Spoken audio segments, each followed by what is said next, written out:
하나님의 말씀 잠언 29장입니다. 잠언 29장 1절로 14절까지의 말씀입니다. 잠언 29장 1절로 14절까지의 말씀. 제가 봉독하고 마지막 절 합독하도록 하겠습니다. 자주 책망을 받으면서도 목이 곧은 사람은 갑자기 패망을 당하고 피하지 못하리라. 의인이 많아지면 백성이 즐거워하고 악인이 권세를 잡으면 백성이 탄식하느니라. 지혜를 사모하는 자는 아비를 즐겁게 하여도 창기와 사귀는 자는 재물을 잃느니라. 왕은 정의로 나라를 견고하게 하나 뇌물을 억지로 내게 하는 자는 나라를 멸망시키느니라. 이웃에게 아첨하는 것은 그의 발 앞에 그물을 치는 것이니라. 악인이 범죄하는 것은 스스로 올무가 되게 하는 것이나 의인은 노래하고 기뻐하느니라. 의인은 가난한 자의 사정을 알아주나 악인은 알아줄 지식이 없느니라. 거만한 자는 성읍을 요란하게 하여도 슬기로운 자는 노를 그치게 하느니라. 지혜로운 자와 미련한 자가 다투면 지혜로운 자가 노하든지 웃든지 그 다툼은 그침이 없느니라. 피 흘리기를 좋아하는 자는 온전한 자를 미워하고 정직한 자의 생명을 찾느니라. 어리석은 자는 자기의 노를 다 드러내어도 지혜로운 자는 그것을 억제하느니라. 관원이 거짓말을 들으면 그의 하인들은 다 악하게 되느니라. 가난한 자와 포악한 자가 섞여 살거니와 여호와께서는 그 모두의 눈에 빛을 주시느니라.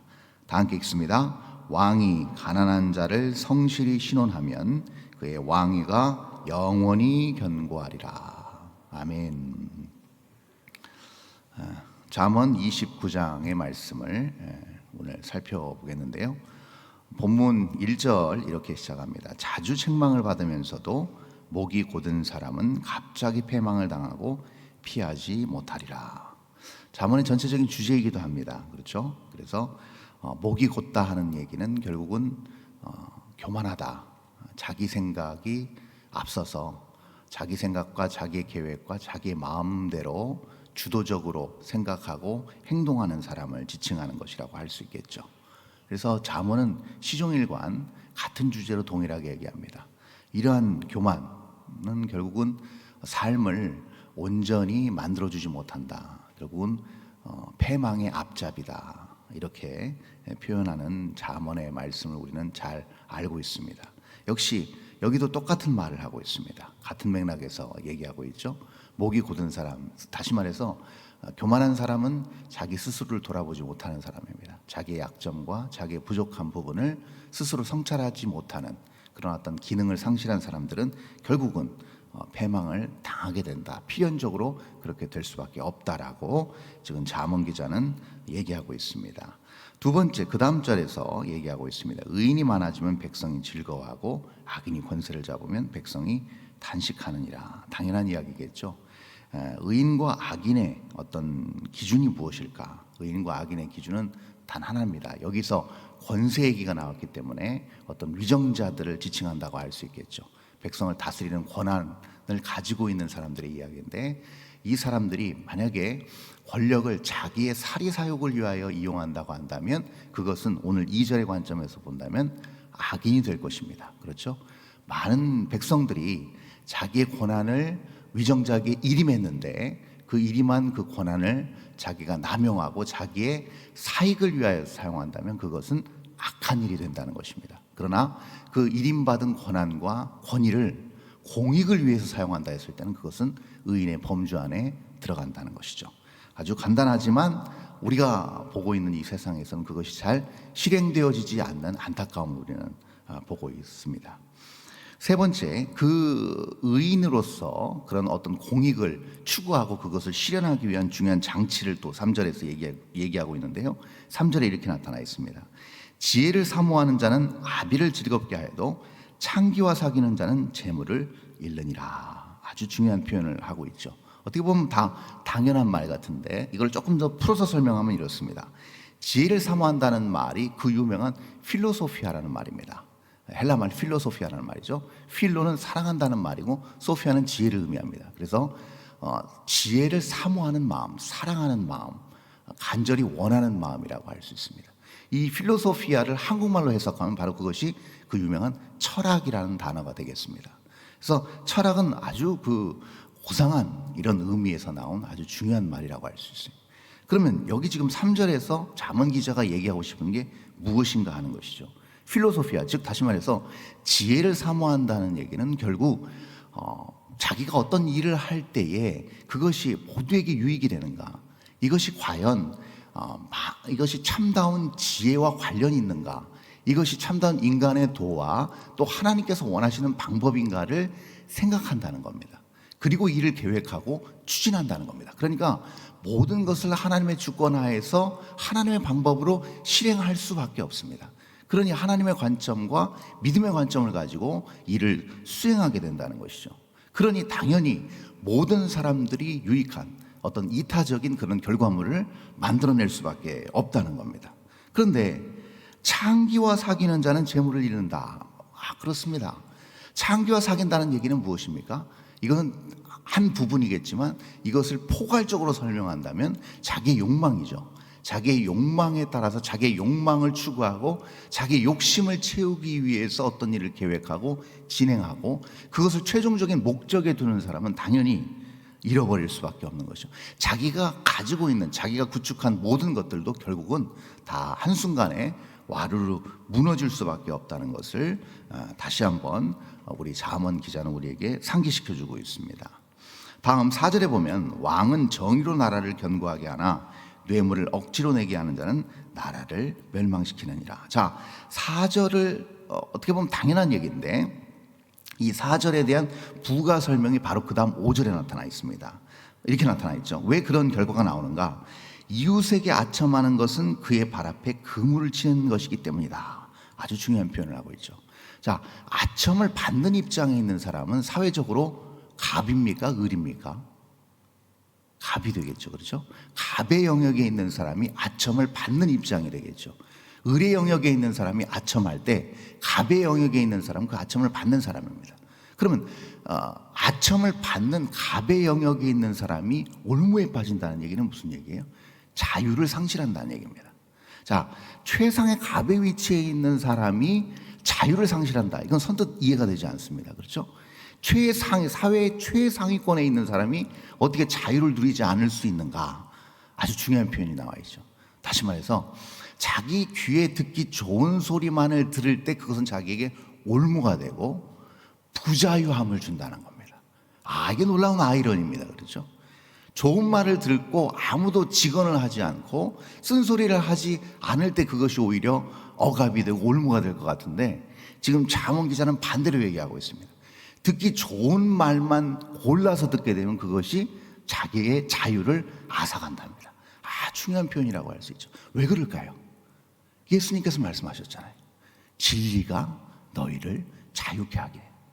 진리가 너희를 자유케 하기 때문이다. 맞습니다. 무엇이 우리를 자유하게 하는가? 하나님의 도, 진리라는 것이죠. 그 하나님의 도 안에 거할 때 참다운 자유를 누리게 된다는 것인데 자기가 듣기 좋은 말, 자기가 잃어버린 어떤 이성과 자기가 잃어버린 어떤 사고와 판단을 더욱더 흐리게 만드는 아첨에 매몰돼 버리면 결국은 참 지혜를 잃어버릴 수밖에 없고 그 참 지혜를 잃어버릴 때는 악한 범죄와 악한 어떤 죄의 굴레 속에 갇혀버릴 수밖에 없는 겁니다. 그러니 불안과 초조와 또 자기 어떤 내면의 깊은 악을 보지 못하기 때문에 이것이 점점 자기 스스로를 잠식해 나갈 수밖에 없는 겁니다. 그래서 굉장히 위험하다고 할 수 있죠. 이것을 지금 잠언 기자는 다시 한번 경고하고 있는 겁니다. 그 다음 6절 이렇게 나타나 있습니다. 악인이 범죄하는 것은 스스로 올무가 되게 하는 것이나 의인은 노래하고 기뻐하느니라. 다시 한번 확실하게 얘기를 해주고 있죠. 올무를 얘기하고 있습니다. 하나님을 찬양하고 하나님 안에 거하는 사람이 참된 자유를 누릴 수 있다. 그러나 점점점 내 스스로 죄의 욕망을 더욱더 가중시키는 달콤한 말에 자꾸 스스로를 속이게 되면 어떻게 되는가? 점점 하나님과는 멀어지게 됩니다. 여러분, 우리가 하나님을 더 우리가 가까이 하고 하나님의 말씀에 귀를 기울이는 이유는 무엇인가 하면 단 하나입니다. 우리가 완전하지 못하기 때문입니다. 이 불완전한 세상 한복판에 살면서 우리 스스로도 완전하지 못합니다. 그러면 우리 스스로 완전하지 못한 우리가 어떻게 자유함 가운데 거할 수 있는가? 온전하시고 광대하신 하나님 안에 거하는 방법밖에 없습니다. 그 안에서 보호를 받는 방법밖에 없습니다. 그리고 우리 스스로를 완전하게 다듬어 나아갈 때 우리 하나님 안에서 온전한 자유함을 누릴 수 있다는 것이죠. 그래서 예배와 찬양과 기도와 모든 신앙적 영적 생활이 결국 우리에게 참된 기쁨과 이 노래할 수 있는, 찬양할 수 있는, 감사할 수 있는 어떤 역량과 환경을 우리에게 허락해 준다는 것이죠. 아주 놀라운 성찰이라고 볼 수가 있습니다. 7절 그 다음 나타나 있습니다. 의인은 가난한 자의 사정을 알아주나 악인은 알아줄 지식이 없느니라. 중요한 표현이죠. 도무지 알 수가 없습니다. 왜 그럴까요? 단순합니다. 다른 사람의 입장과 다른 사람의 상황을 전혀 배려할 수가 없습니다. 지금 잠언에서 얘기하는 미련한 자, 대표적인 예입니다. 자기 욕망에 사로잡힌 자입니다.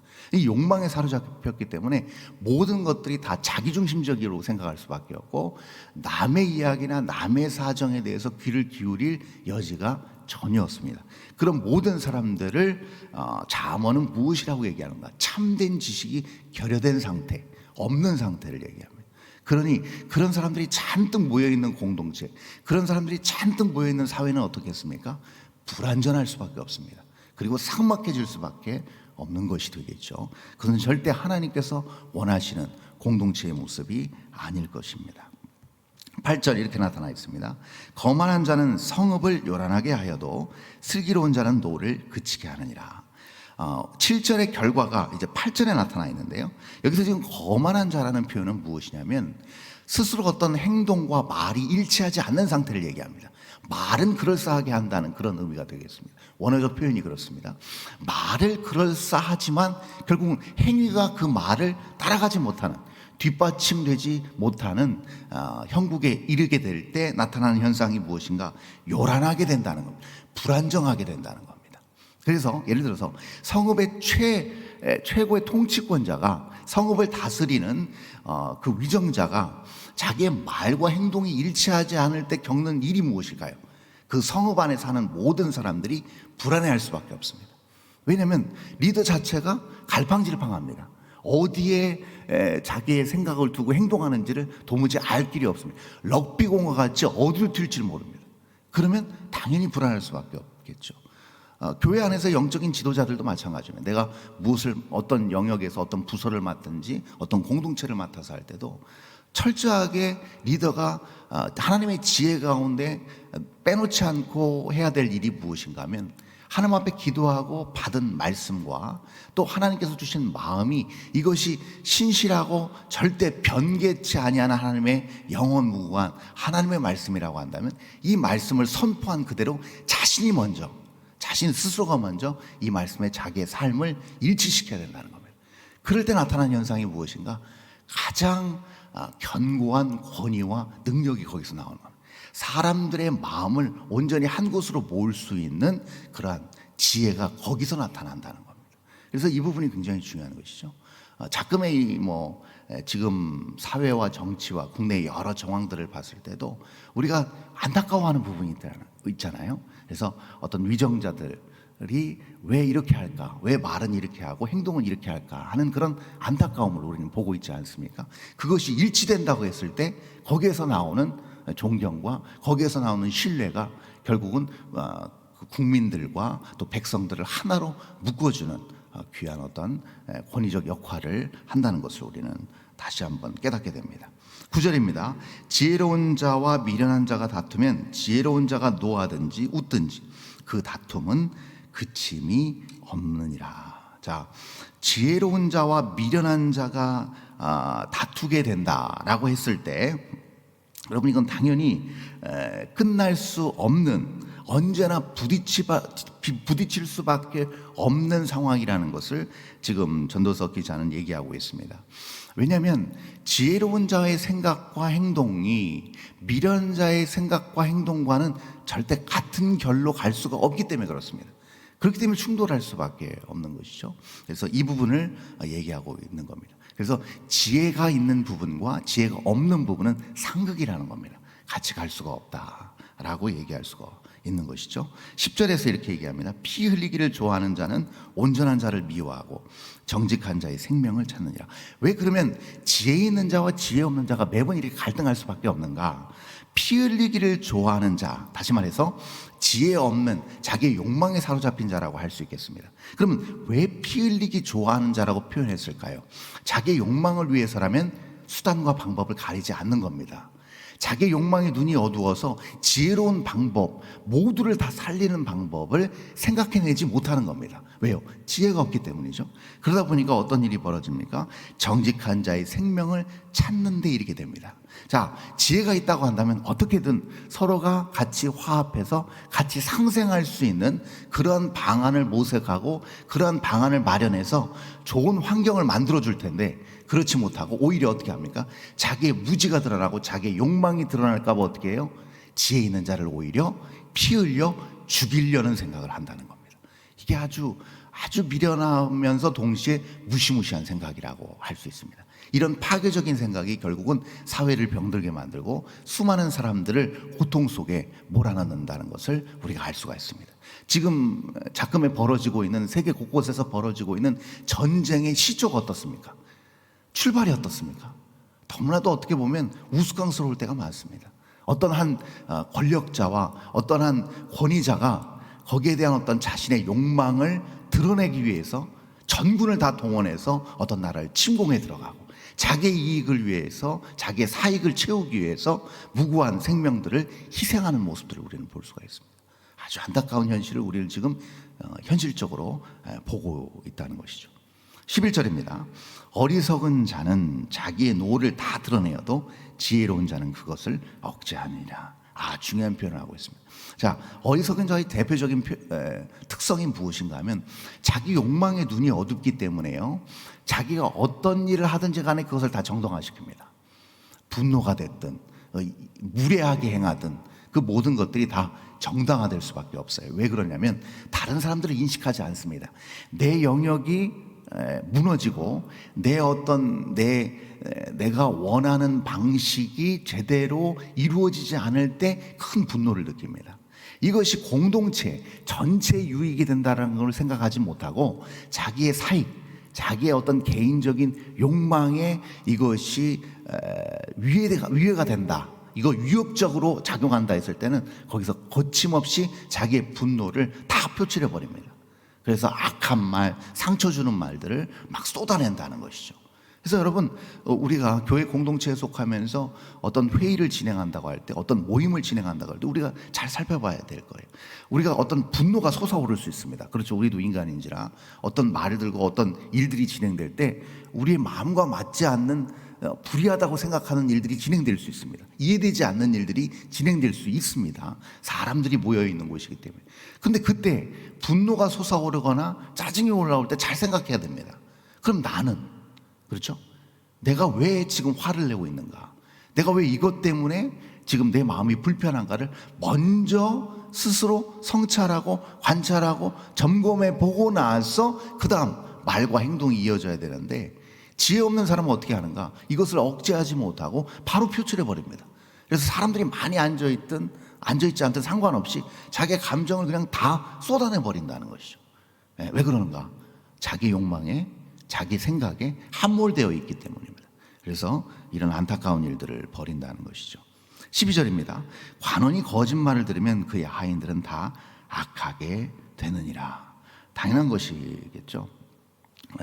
거짓말을 들으면 그의 하인들은 다 악하게 된다. 여러분, 그렇습니다. 진실, 진리, 아까도 말씀드렸지만 진실과 진리는 반드시 이기는 것이고요, 진리에 행하고 진리의 말을 하게 될 때에 우리 그렇습니다. 마음이 후련합니다. 어디서든 당당합니다. 그렇죠? 그래서 이길 수 없는 사람이 있습니다. 이길 수 없는 사람은요, 꾸밈없이 공동체의 유익을 위해서 정직한 사람입니다. 공동체의 유익을 위해서 신실하게 행하는 사람입니다. 누구도 못 이깁니다. 그 사람이 하는 말이나 행동에 권위가 실려 있기 때문입니다. 왜냐하면 그것은 사심으로 하는 일이 아니거든요. 사심으로 말하는 것이 아니기 때문에 그 말과 행동 자체에 크나큰 힘이 실려 있습니다. 그러나 거짓말을 하게 되면 그 모든 것들이 악하게 물들어 버리기 때문에 거기에 대해서 힘을 상실합니다. 힘이 있는 것 같이 보이고 그 힘을 말이나 어떤 겉모습으로 포장한다 할지라도 그 안에 거짓으로 가득 차 있을 때 그 힘은 결국은 언젠가는 그 모든 것들이 다 들통나게 될 때 와르르 무너질 수밖에 없는 그런 안개와 같은 것이라고 할 수 있을 것입니다. 13절입니다. 가난한 자와 포악한 자가 섞여 살거니와 여호와께서는 그 모두의 눈에 빛을 주시느니라. 좀 이해가 안 되는 부분일 수 있습니다. 가난한 자와 포악한 자가 다 눈에 빛이 있다. 선뜻 이해가 되지 않습니다. 지금 잠언의 패턴과는 좀 다릅니다. 그렇죠? 지금 선한 지혜자와 미련한 악한 자를 완전히 대조해서 잘 A, B 방식으로 잘 대조해서 설명해 주는 게 지금 잠언의 어떤 그런 전개 방식인데, 지금 13절은 그렇지가 않습니다. 악한 자와 선한 자가 다 눈에 빛이 있다, 이런 표현이 잘 이해가 되지 않는데요. 이게 무슨 표현이냐면, 여러분, 포악한 자는 다른 사람을 다스리는 사람입니다. 힘을, 영향을 미치는 사람이라는 것이죠. 그럼 대부분의 고대 사람들의 생각은 어떻습니까? 영향을 미치는 자리에 올라간 사람들은 뭐가 있다고 생각해요? 눈에 빛이 있다. 다시 말해서 잘 볼 줄 안다고 생각한 겁니다. 사리 판단을 잘하고 무엇인가 잘 분별할 수 있는 판단의 지혜가 있다라고 고대 사람들은 그렇게 생각해 왔습니다. 그래서 그 자리에 올라가 있다라고 본 겁니다. 이 사람은 지혜가 있으니까 그런 위치에 올라가 있지라고 생각한 겁니다.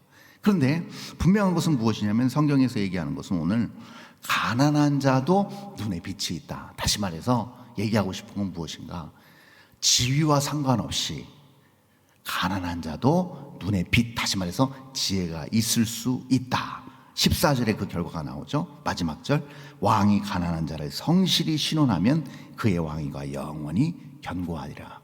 잠언 기자가 얘기하고 싶은 건 무엇이냐면, 진정한 빛, 진정한 지혜는 무엇인가? 가난한 자를 성실히 신원할 수 있는 그 긍휼의 마음, 애민정신의 마음이라는 겁니다. 주님의 마음이 그 마음 아니겠습니까? 사람을 사랑하고 사람을 존귀히 여기는 그 마음으로 바라볼 때 진정한 눈에서 지혜의 빛이 나타나서 온전히 판단하고 분별하고 거기에 따른 많은 아름다운 결과물들을 만들어낼 수 있다는 겁니다. 오늘 이 새벽, 오늘 이 한날 하나님께서 주신 이 잠언의 지혜로운 말씀을 붙잡고 참다운 하나님이 주시는 지혜의 마음을 가지고 우리가 속한 그 공동체가 아름다운 하나님의 나라가 될 수 있기를 간절히 바랍니다. 기도하겠습니다. 하나님 아버지, 은혜를 감사합니다. 오늘 새벽에 하나님 귀한 말씀 주셨습니다. 이 말씀 붙들고 오늘 주어진 이 한날 화요일을 하나님 기뻐하시는 참 지혜로 참 자유를 누리며 하나님의 말씀에 따라 온전히 우리의 모든 삶과 말과 우리의 모든 행적을 다 집중시켜서 하나님 말씀에 근거한 삶으로 순종해낼 수 있는 그런 참 지혜자, 참 능력자의 삶을 우리에게 허락하여 주옵소서. 그럴 때 우리가 속한 가정과 직장과 학교와 교회 공동체 모든 영역이 아름다운 하나님의 통치 하에 있는 하나님의 나라가 될 줄 믿습니다. 오늘도 우리를 그렇게 아름답게 사용하여 주시옵소서. 감사드리며 거룩하신 예수 그리스도 이름으로 기도합니다. 아멘.